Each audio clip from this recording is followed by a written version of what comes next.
रात के समय भूतिया खेत।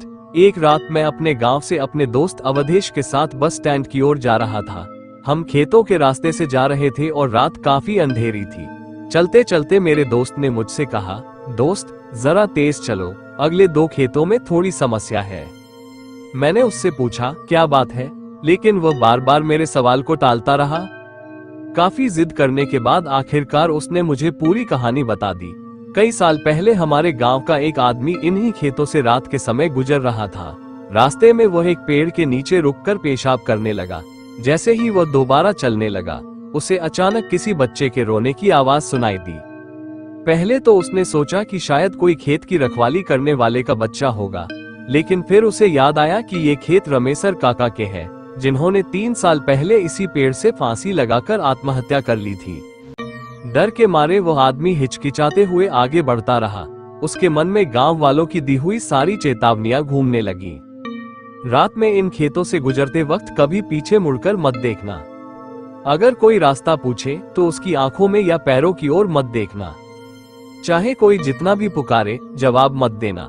ये सारी बातें सोचकर वह और भी डर गया और सोचने लगा कि काश उसने पहले इन बातों का ध्यान रखा होता। जैसे जैसे वह आगे बढ़ता गया, बच्चे के रोने की आवाज तेज होती गई, मानो वह आवाज उसका पीछा कर रही हो। अचानक उसने देखा कि एक पेड़ से झूला बंधा हुआ है, जिसमें एक बच्चा लेटा हुआ रो रहा है। डरते हुए उसने आवाज लगाई, ये किसका बच्चा है? लेकिन कोई जवाब नहीं आया। डर के मारे उसने आगे बढ़ने की कोशिश की, लेकिन बच्चे की हंसी की आवाज ने उसके कदम रोक दिए। भावनाओं पर काबू न रख पाने के कारण उसने आखिरकार पीछे मुड़कर देख ही लिया, और जो उसने देखा उसे देखकर उसकी रूह कांप उठी। बच्चा अब झूले में नहीं था, बल्कि रेंगते हुए उसके पीछे से उसकी ओर आ रहा था। दया के भाव से उसने बच्चे को उठा लिया और दौड़ने लगा। कुछ दूर भागने के बाद उसे महसूस हुआ कि बच्चा उसके हाथों में धीरे धीरे भारी होता जा रहा है। जब उसने हैरान होकर नीचे देखा तो पाया कि बच्चे के पैर लंबे होकर जमीन तक पहुंचने लगे थे।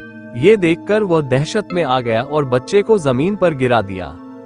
जैसे ही बच्चा गिरा, उसकी आवाज अचानक बदल गई और किसी बड़े आदमी की हंसी गूंज उठी। वो बोला, आज तो तू बच गया। अगर मेरे पैर जमीन तक पहुंच जाते तो तुझे कोई नहीं बचा पाता, तेरी मौत पक्की थी। ये कहते ही वो बच्चा अचानक गायब हो गया। किसी तरह वह आदमी घिसटते हुए अपने घर पहुंचा और पहुंचते ही बेहोश हो गया। होश में आने के बाद उसने पूरी कहानी गांव वालों को सुनाई। अवधेश से ये खौफनाक कहानी सुनने के बाद मैं इतना डर गया कि पीछे मुड़े बिना दौड़ता चला गया और फिर कभी उन भूतिया खेतों से रात को नहीं गुजरा।